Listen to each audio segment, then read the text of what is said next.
probably didn't live too long. Short lifespan, no knowledge how to take care of himself.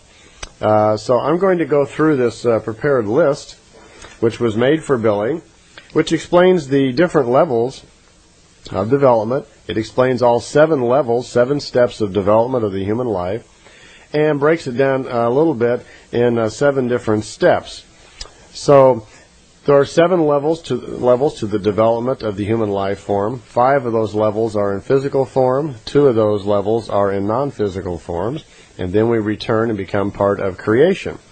So I'm going to explain the different 7 levels. By the way, each one of these 7 levels is broken down into 7 sub-levels, and then 7 below that, 7 below that. So it's 7 across and then 7 sub-levels down.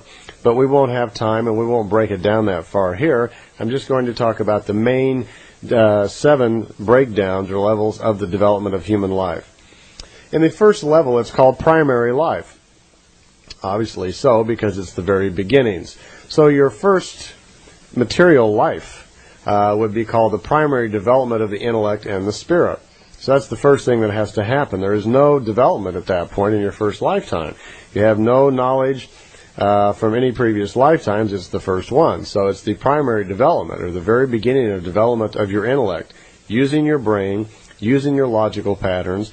I suppose at this point the first person is just trying to figure out how to walk, to get around, to find food, maybe some sort of shelters, whatever. So the process is that we go through a material life.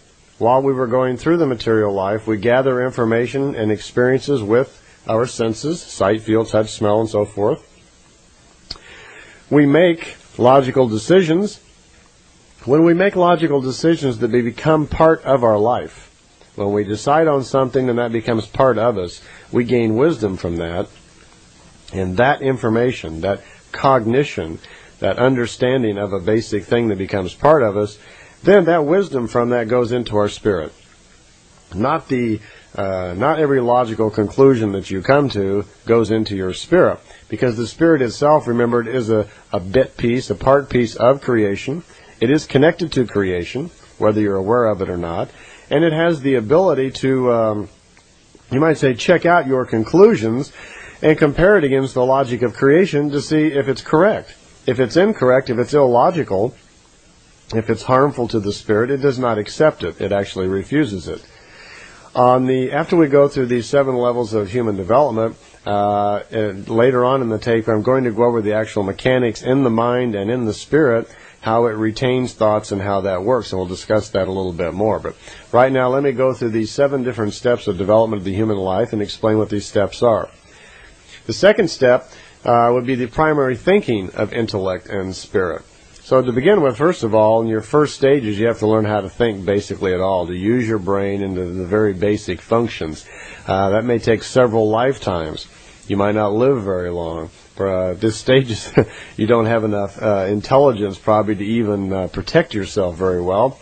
So your first few lifetimes were probably rather brief. As a matter of fact, the first 100 or so may be very brief. And before you start being able to rationally think things out. The third level, the third section of primary life is the primary thinking of reason, or reason. Okay, first we're developing some intelligence, then we're going to start thinking, and now we're reasoning things out. We're figuring things out, like, okay, I better not get too close to that large animal because he will kill me. Okay. Fourth step under primary life is the primary exercise of intellect and spiritual force. Okay. The fifth step is primary reasonable actions.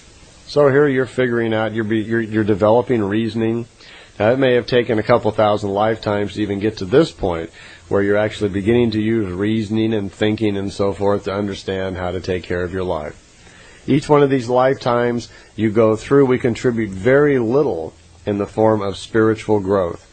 Spiritual growth is the actual wisdom retained by the spirit as a result of experiences in the material life. You'll go completely through a material life. It's possible to go clear through it and practically learn nothing.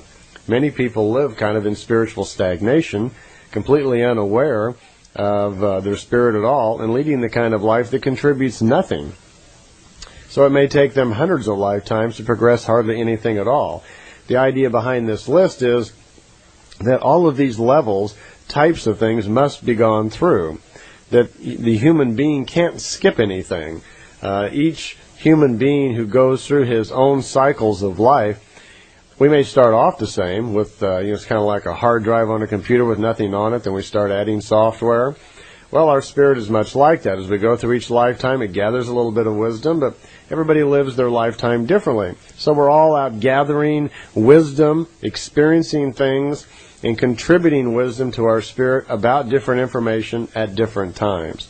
So each person coming into life has different objectives, has different things, different paths that he is on of learning.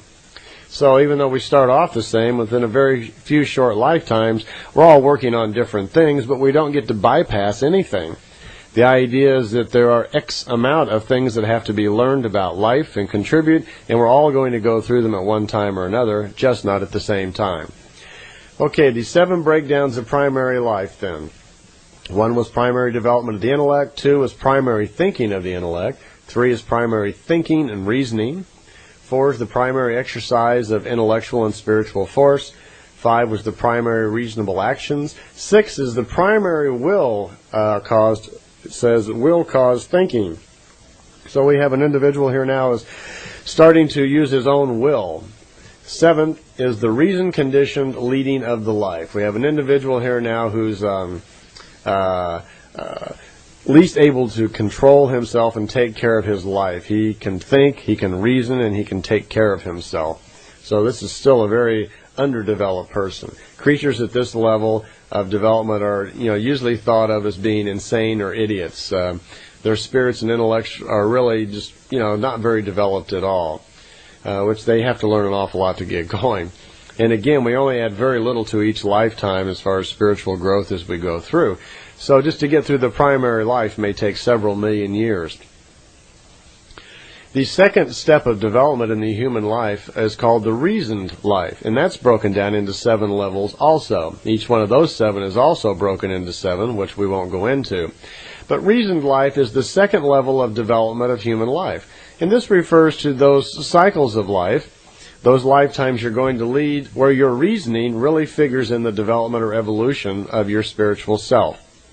The first level in reasoned life is called primary development of reason.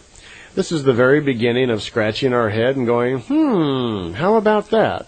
To figure these things out. Let's think things through, okay? The second level is the effective realization of reason and her use. Well, we're getting results.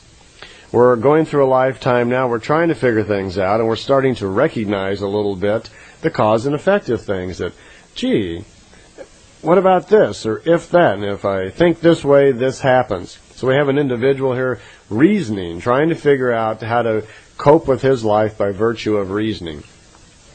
The third level of reasoned life is the primary acknowledgement and cognition of higher influences. So at this level, it's probably the first time our guy here is coming to the realization that, there may be more intelligent, higher life forms out there somewhere. There could actually be something more intelligent out there. Maybe something really did create life. Okay? The fourth level is the belief of higher influences without owning any knowledge about it. Now this would be at the development stages where people are developing belief concepts. They're believing maybe in a sun god or a rain god or a river god or whatever. A god, a leader. They start looking for answers to themselves. They're starting to try to define the meaning of life. We're creating belief concepts.